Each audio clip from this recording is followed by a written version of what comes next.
Welcome, guys. My name is Muzamai. To strengthen five, the Mohr circle. Here we are going to look at how do we draw the Mohr circle from the element. Let's take an example from this question, which is this question, which says, draw a Mohr circle of a stress element shown in figure 4.39, the figure below there. Determine the normal stress and the shear stress when the element is rotated by 20 degrees clockwise. What we know that the rotation of that element is going clockwise. Clockwise, what we know that the clockwise is negative, right? Is negative, and then the anti-clockwise is positive. As we have there, we have the stress Y with a magnitude of 90, that is tensile, and then we have stress X with a magnitude of 200, that is compressive, right? Tensile is positive and compressive is negative. So we look at the movement of, in terms of the shear stress, how does it rotate and what is the following. They want to know the normal stresses. Normal stresses, I'm talking about the principal stresses and the resultant stresses, right? So the shear stress, we are talking about the shear stress, which is shear stress XY, which is the maximum shear stress, right? Then, firstly, when we draw the Mohr circle, let's draw the Cartesian plane, in which what we know that this is a Cartesian plane, the y concerns the shear stress xy, the top part is a negative, and then the bottom part is a positive. And then the x-axis that considers the normal stresses, right? So, whereby stress x and stress y. Now, as we say that we have from point zero, we are going to measure they say that the stress X is the same as 200 megapascal. So, meaning that from the previous picture there on the element, it shows that it's compressive, like I say, compressive towards the negative side. So, it can be any point around there. So, when you measure with a ruler to that, and then stress Y, it is 90 megapascal. So it was positive, which is tensile.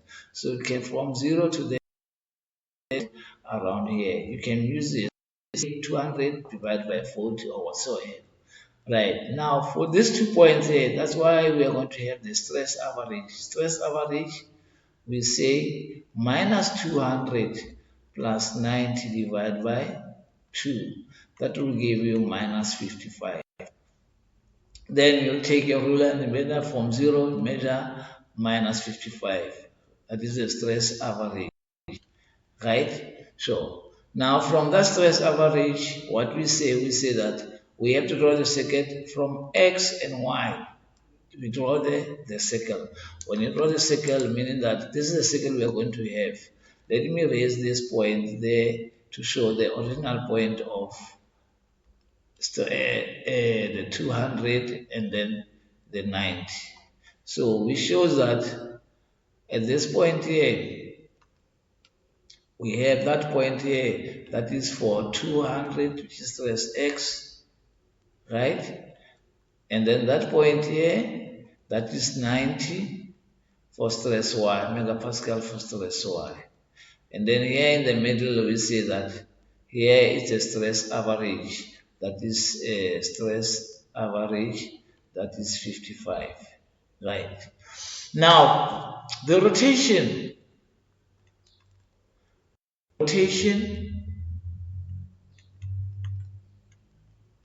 they say that it's 20 degrees clockwise, meaning that from the maximum value there, we are going to take your protractor there and then measure the angle from 0 clockwise, right? Measuring the angle of theta. They say the rotation is 20 degrees, so we are going to double it because of on the motorcycle we double it. So we are going to say by 2, therefore, which is the same as 40.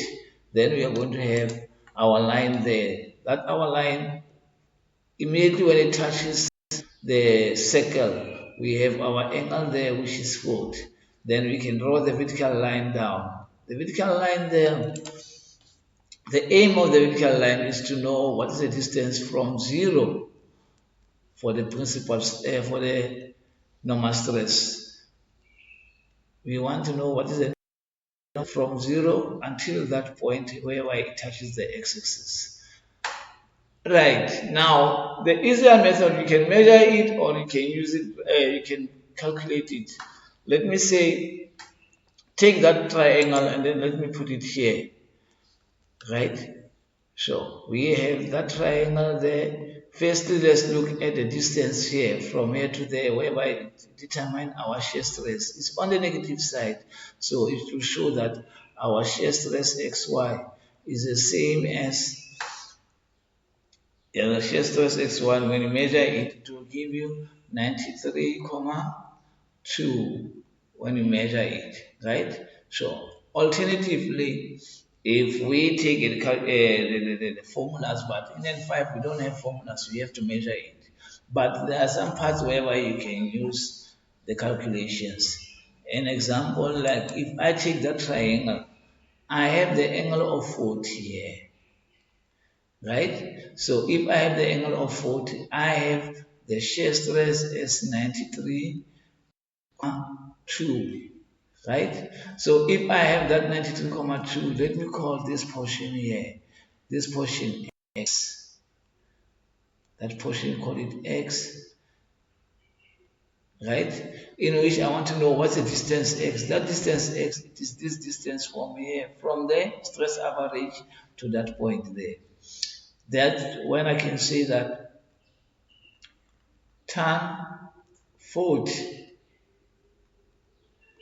right, is equals to 93,2, which is the opposite all over x, right? So your x is the same as 93,2 divided tan 40, right?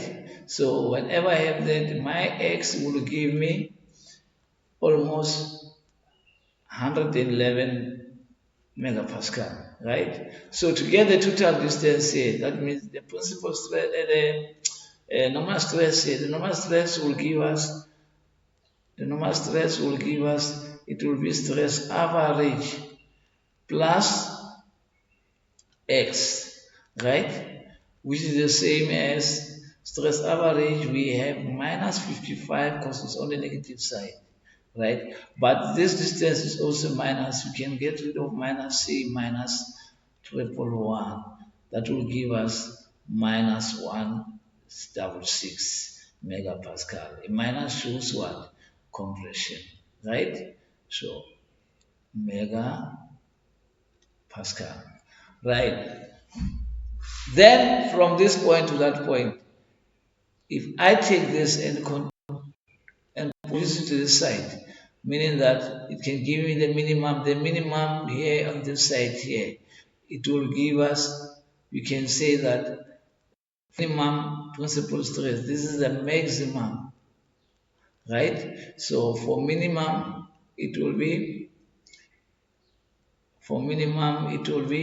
stress average minus x, which is the same as minus 55. It cannot be minus because this one is a minus, this one will be a plus. Plus 1,111.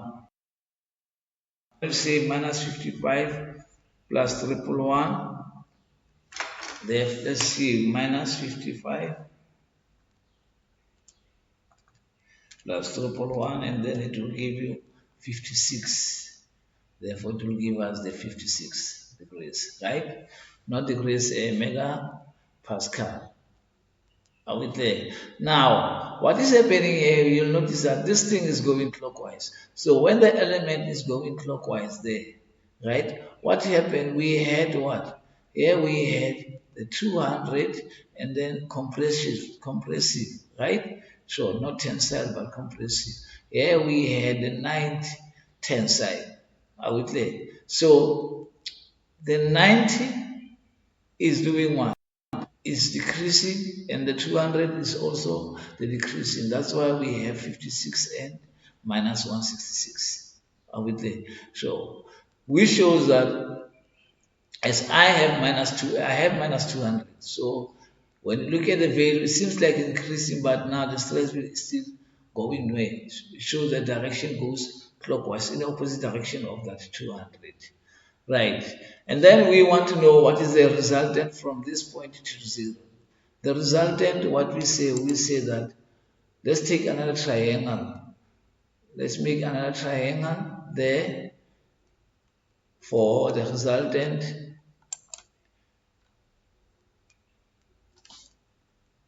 We make another triangle for the resultant.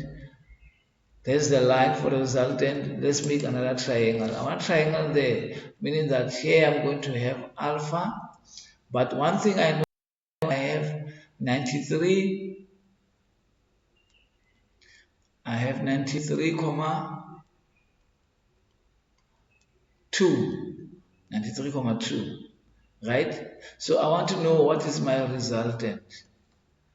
Right? So when I want to know what is my resultant there, meaning that I have opposite over hypotenuse, right? So meaning that my resultant will be the same as, you can say that my resultant here, sine alpha, we don't have the angle, right? So, but here I have the stress, which is what? 166, right? So we can say our resultant is the same as the square root of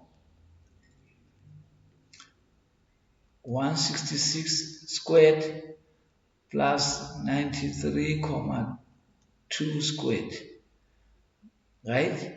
So this 93,2 squared. Therefore, our resultant will give you,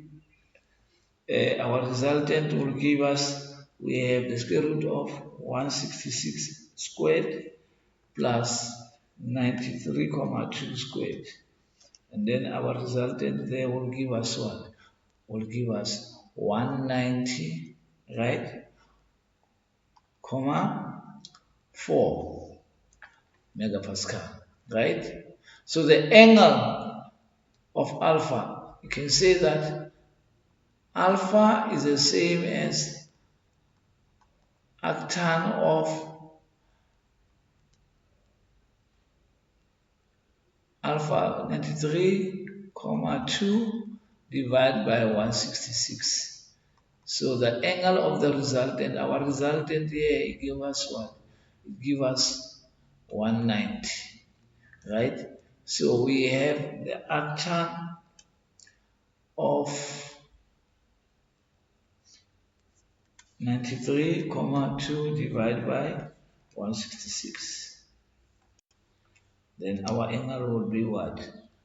Should be lesser than that 40. So our angle here will be 29,3, which is almost 29 degrees. So our angle here will be 29 degrees.